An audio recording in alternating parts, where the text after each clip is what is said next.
ṣé wọ́n lè fi Olori Naomi àti Hamzat sílẹ̀ ní Mọnde ṣá? Ìjọba Makinde mà ti kó wàhálà míì bá wọn. Ọ̀pọ̀ èèyàn ní ọ̀rọ̀ náà kò yé mọ́ nítorí ibi tí ìjọba ìpínlẹ̀ Ọ̀yọ́ gbà yọ lórí ọ̀rọ̀ Olori Naomi Sílẹ̀kùnọlá ìyàwó Ọọ̀ni tẹ́lẹ̀ àti Oríyọmí Hamzat ọ̀gá iléeṣẹ́ rédíò Àgídìgbo ya ọ̀pọ̀lọpọ̀ èèyàn lẹ́nu. Àwọn èèyàn pariwo lórí ọ̀rọ̀ náà. Wọ́n sọ pé kí ló dé tí ìjọba Ṣèyí Mákindé kò lè fi Olori Naomi àti Oríyọmí sílẹ̀ nígbà tó jẹ́ ohun tó ṣẹlẹ̀ náà àmúwá Ọlọ́run ni tí kò sí lọ́wọ́ àwọn méjèèjì nínú ju pé wọ́n gbé ètò kalẹ̀ láti ṣàánú fáwọn aláìní lọ. Àsìkò tí ariwo náà pọ̀ ni kọmíṣánná fún ètò ìròyìn Dọ̀tun Oyèládé jáde. Ó ní gbogbo àwọn tí wọ́n bá ń sọ pé ìjọba Mákindé ló wà nídìí ọ̀rọ̀ yìí àwọn tí kò ní bẹ̀rù Ọlọ́run ni o. Ó sọ fáwọn oníròyìn Punch nígbà náà pé ọ̀rọ̀ tó wà nílẹ̀ ọ̀hún kò kàn ìjọba rárá. Ó ní kò sí ohun tó kan Mákindé tàbí ìjọba rẹ̀ nínú ọ̀rọ̀ yìí. Naomi tó ṣètò àti Oríyọmí Hamzat tó ń bá a polówó àtàwọn ọlọ́pàá ni wọ́n jọ lọ́rọ̀ láàrin ara wọn. Kò sí èyí tó kan ìjọba nínú ẹ̀ rárá.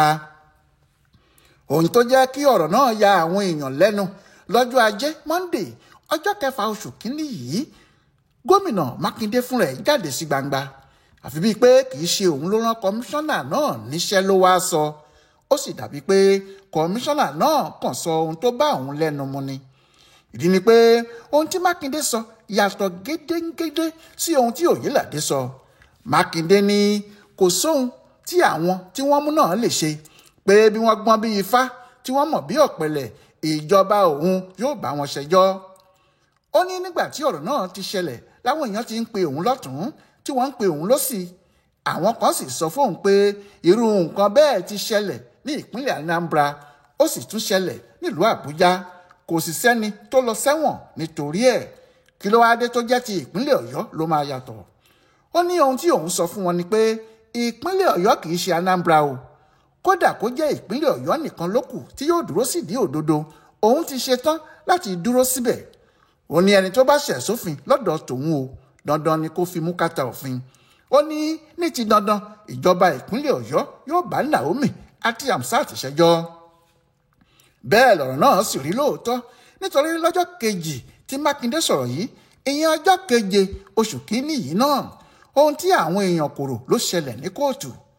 Àwọn Naomi, Hamzat pẹ̀lú Fasasi Abdullahi tí í ṣe ọ̀gá àgbà iléèwé Islamic High School ní Bashorun ni wọ́n pe ẹjọ́ síwájú adájọ́ KB Ọláwọyìn nílé ẹjọ́ gíga Court 8 tó wà ní Ring Road nìbàdàn pé kí adájọ́ náà fún àwọn ní bẹ́ẹ̀lì nítorí àwọn kò dẹ́ṣẹ̀ kankan àti pé kò sí ohun yòówù tí àwọn ṣe tó ju bẹ́ẹ̀lì lọ.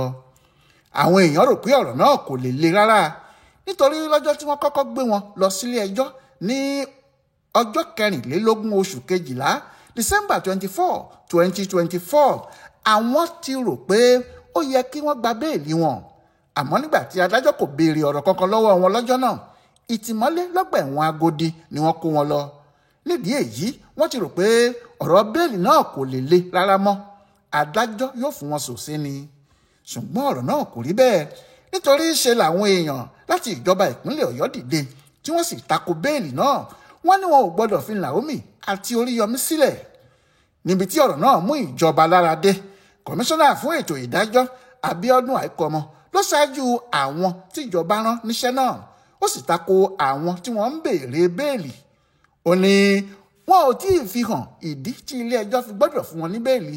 Nítorí bẹ́ẹ̀ ilé ẹjọ́ kò gbọ́dọ̀ fún wọn ní bẹ́ẹ̀lì kankan kí wọ́n wà níbi tí wọ́n tì wọ́n mọ́. Ọ̀rọ̀ náà dùn agbẹjọ́rò tó ń ṣojú Naomi, Musibau Adétúnbí.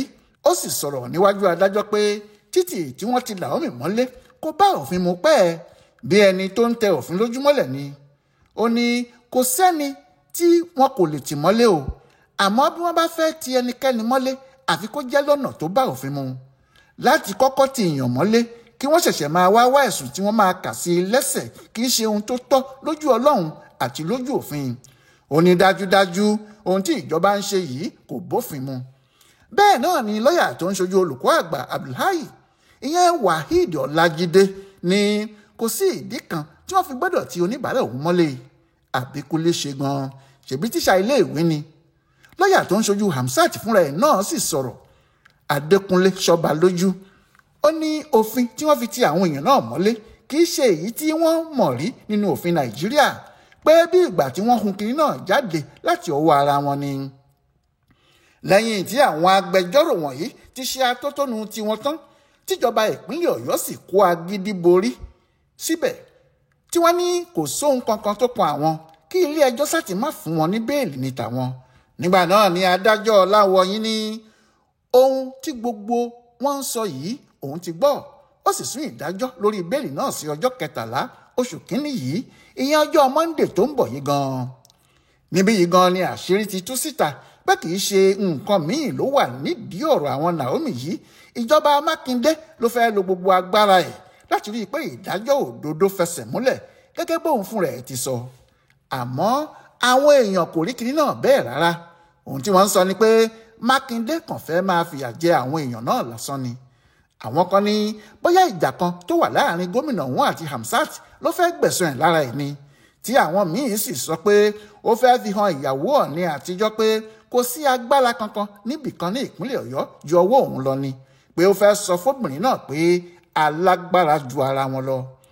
Ṣùgbọ́n àwọn èèyàn tí wọ́n súnmọ́ gómìnà ọ̀hún ní ọ̀rọ̀ náà kò rí bẹ́ẹ̀ o, pé Makinde kàn ń fi àpẹẹrẹ rere lélẹ̀ pé kò sẹ́nìkan tó ga ju òfin lọ ni, àti pé gbogbo èèyàn ló gbọ́dọ̀ máa tẹ̀lé òfin. Ní pàápàá táwọn èèyàn rò pé kò fẹ́ ṣe kinní kan lórí ọ̀rọ̀ yìí ti tún sọ̀rọ̀ lẹ́ẹ̀kejì. Ohun tó sì sọ ni pé níbi tí ọ̀rọ̀ dé báyìí, àdúrà lòun yóò máa gbà fún Olori Naomi kó jáde lálàáfíà níbi tí wọ́n fi pamọ́ sí. Ọọ̀ni Adéyẹyè ẹni ìtàn Ògúnwùsì bá àwọn oníròyìn Punch sọ̀rọ̀ láti ọ̀dọ̀ agbẹnusọ ẹ̀, ó sì sọ fún wọn pé òun yóò máa gbàdúrà ni, nítorí àwọn ò ní fẹ́ dí ìjọba tó sọ pé àwọn ń tẹ̀lé òfin lọ́wọ́, ṣùgbọ́n kí ohunkóhun má ṣe Naomi làwọn yóò máa gbàdúrà fún. Ọba ńlá náà tún tẹnumọ́ pé kì í ṣe àkọ́kọ́ nìyí tí Naomi fẹ́ ṣe irú ètò yìí. Ó kéré tán ó ti ṣe é lẹ́ẹ̀mẹ́rin tí kò sì sí èyí tó mú wàhálà kankan dání. Ó ní bí èèyàn bá ti ṣe nǹkan lọ́nà 4 tí kò sí wàhálà kankan níbẹ̀, bí irú èyí tó ṣẹlẹ̀ yìí bá wá ṣẹlẹ̀, àfi káwọn èèyàn mọ̀ pé àmúwá Ọlọ́run ni. Nítorí ẹ̀ ló ṣe ní àdúrà náà làwọn yóò ṣe pé kí Olori Naomi jáde láyọ̀ kí orí kó yọ. Pẹ̀lú èyí tí Makinde àti ìjọba rẹ̀ wá ń ṣe yìí, kò sí ẹni tí yóò mọ ohun tó lè ṣẹlẹ̀ sí àwọn èèyàn tó wà láhàámọ́ náà lọ́jọ́ Mọnde, ìyẹn ọjọ́ Ajé tí wọ́n fẹ́ dájọ́ béèlì wọn. Bóyá wọn yóò jẹ́ kí wọ́n máa lọ ní o, àbí ìjọba yóò túbọ̀ takò wọ́n pé kí wọ́n fi wọn pamọ́. Ọ̀rọ̀ náà di Mọnde ká tó mọ ibi tí kinní ọ̀hún yóò dé dúró. Ọláyíwọlá alága ló ṣèwádìí ibi tí ọ̀rọ̀ ọ̀hún wà báyìí fún bùdó àgbáyé fún àṣà àtìṣe Yorùbá World Center nínú ọgbà Yunifásítì Ìbàdàn. Ẹ kú kalẹ̀.